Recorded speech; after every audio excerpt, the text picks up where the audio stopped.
Today is Thursday, July 24th. Something happened recently on the official Twitter account of the U.S. Army. The whole world saw it as a joke. So, what happened? It was on the U.S. Army's official Twitter account. Some time ago, they posted something. The post came with a video, don't worry. I'll show you the video separately in a moment. Let's first look at what the post said as your English class rep. I'll read it out for you. How your everything are drawn. Drop or granite. See, the pronunciation's spot on, right? The moment you hear it, you know it's the accent from the old London Agreement 20 years ago. So, what does it mean? Here, let me run it through a translation app for you. This is from the U.S. Army's official Twitter. It says, "Have you ever seen a drone drop a grenade?" And they sound really proud saying it. So, why did they say that? Well, below it, there's a reference swatching from this list of accounts below. It says, the multinational training team in Ukraine. Soldiers of such and such at the Grafenwehr training area in Germany carried out the Army's first live warhead mission using a drone system. And what does that mean? It means the U.S. Army's official Twitter was showing off the European multinational training teams. First, remember this, their first asterisk. Video of using a drone to drop grenades. They acted all amazed. Like, hey, have you seen this before? This is how we'll fight wars from now on. And look at the video under that post, it's just like me scrolling online as usual. See that? I made it into asterisk Global People asterisk magazine. That's a asterisk People's Daily asterisk publication. And don't think you can just pay to get in. If you're so good, let's see you get in. Kidding. Anyway, see, that's the U.S. Army. Bragging on their official Twitter. Showing off. But see, here's the but again. This post was taken down in less than 24 hours. Well, actually, they just hid the content, but why? Because after they released their training video, on the other side of the globe, the pandas also posted a clip. This is what's called teaching by example across the ocean, and then the U.S. military hid their video.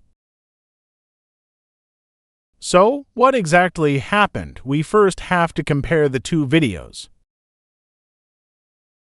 First, let's watch the U.S. military's video how they used a drone to drop grenades. This is the full version of the U.S. promotional video.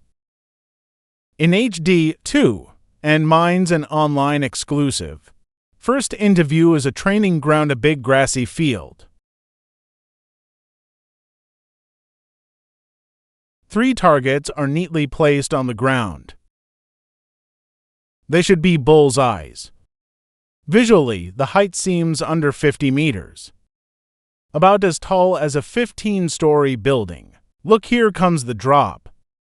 They're dropping a spherical object.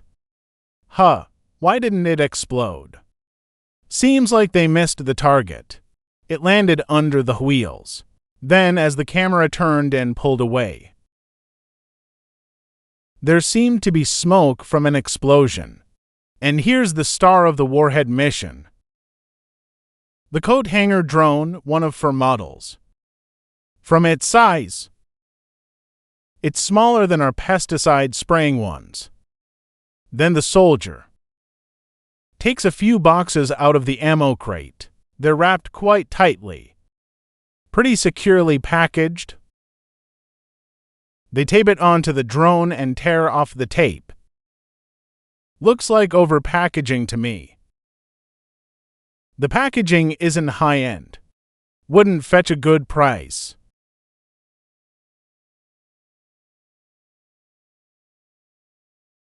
Look, they unscrewed it. Whoa, grenade? Gotta say, American grenades are impressive. Fits perfectly in one hand. Very ergonomic. See, we even have to give them some credit.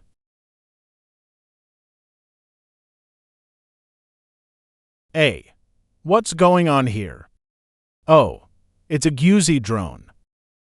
From the size of it, the top diameter of this drone is less than 1 meter. On Taobao, I'd guess the same model would be about 3,000 yuan a pop, probably an off-brand. 2 cameras. 1 infrared sensor. Feels very plasticky.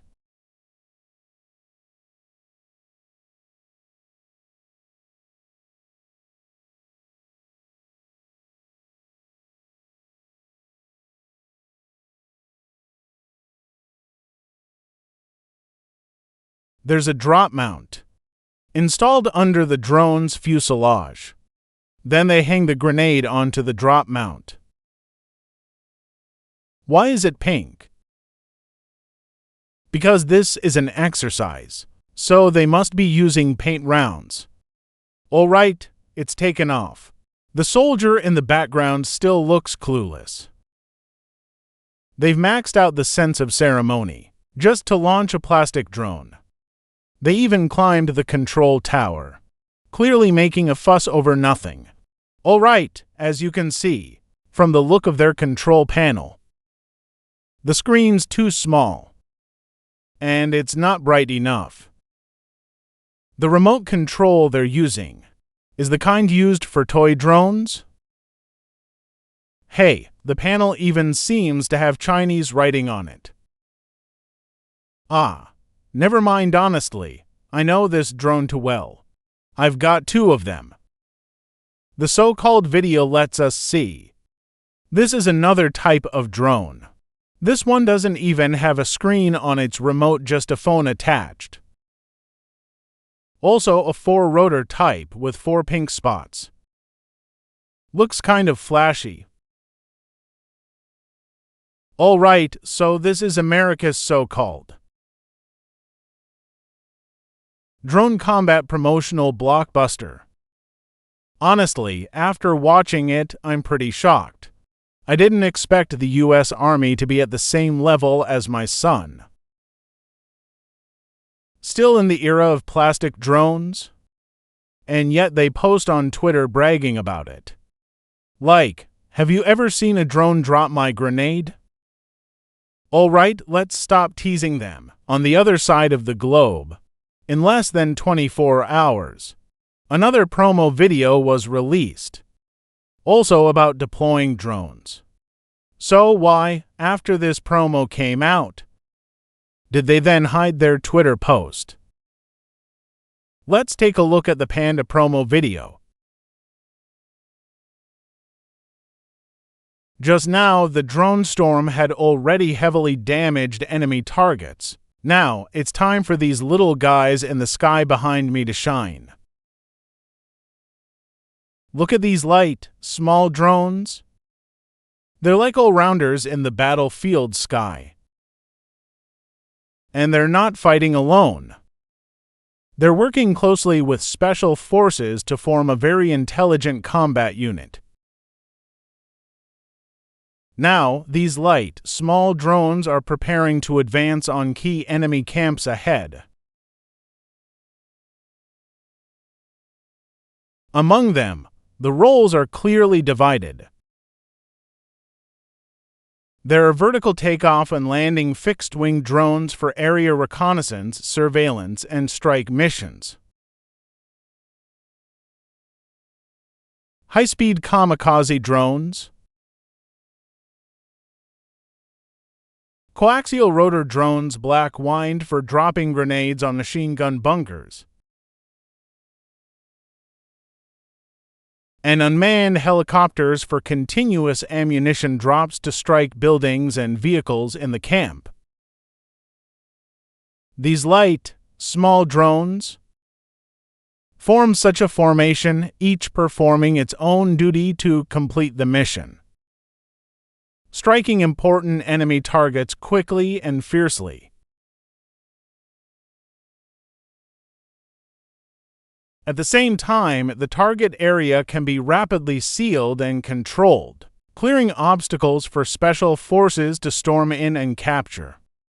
With these smart partners, our traditional infantry can evolve on the modern battlefield into future nodes with full domain awareness, precision kills, and decisive victory. Honestly, after watching this video, it really feels like bullying. First, you can see this is a fixed-wing drone. It can even take off and land vertically. Handles both reconnaissance and strike. All it's missing is a big cannon. But from its appearance, it shouldn't be expensive. If it's not expensive, it can be deployed in large numbers. I don't recognize what this is, but it seems like there's a gas cylinder hanging underneath. Now that's a bit too much. What's hanging underneath looks like a bunch of grapes, and at a glance they seem to be exhaust shells. Ah, now that's impressive. Look, there's a wire hanging underneath it. This means it's fiber optically guided, so it doesn't use radio guidance. It uses an extremely thin fiber optic cable for guidance. That way, it can't be jammed. Now someone might ask, how far can fiber optic control reach? Generally speaking, 5 kilometers is no problem. Think about it, how far can a bullet go? At most, 1 kilometer. But this thing 5 kilometers away is full of cell phones. So it's much more powerful than a gun. Below is a high-speed suicide drone wreckage. From its appearance, we can tell. It's basically a high-speed racing drone. Its speed can reach 200 kilometers per hour. Because it's so violent, there aren't many shots of it. Imagine over 200 kilometers per hour, about the same as a high-speed train, and suddenly it dives into your chest and explodes? See, that's way more deadly than an RPG. With an RPG, you still have to aim, but this kind of racing drone, it can hover in the air, waiting for the target to arrive. Then, once it spots the target, it suddenly dives at high speed right into the target's chest. Just thinking about it is scary. Next is the one with a string of bombs hanging. Look, this one's not a quadcopter. It's coaxial rotor type. That's more like a helicopter. 2 sets of blades rotating in opposite directions so it stays balanced. Lift can also be maximized. That's way better than a quadcopter. Its main strength is carrying capacity. Think about it, how much thrust can a single quadcopter blade produce? But with coaxial rotors, the longer the blade, the more power. This is basically a helicopter. It's got a row of aerial bombs underneath. Since it's an exercise, it dropped them. Mainly smoke bombs, not much explosion. This simulates a surprise attack on an enemy camp, blowing up the tents. On a real battlefield, these small drones are almost impossible to defend against, and even if you can, they're cheap. That's the most annoying thing about them. Special Forces soldiers work hard. To avoid sunburn, they cover their faces. This is black wind. You can see how big our screen is. One black wind carries 6 bombs. If those were real aerial bombs, it could wipe out a camp in one go. These are training rounds. No need to fuss over their power. Okay, next is vertical takeoff and landing. A fixed wing that can still take off and land vertically. That means its range must be limited. Alright, That's about for drone models. To be honest, these drones. At last year's Zhuhai Air Show, they didn't even bother to display them, because in our eyes, they're just toys. But just these 4 toys. Once posted online. The US side hid both the video and the posts. As the Chinese saying goes, compare people and you'll die. Compare goods and you'll throw yours away. That's the idea. Alright, thank you fans for your support. The above was an extra segment. Our main program is coming right up. Thanks for watching. I'll speed up updates.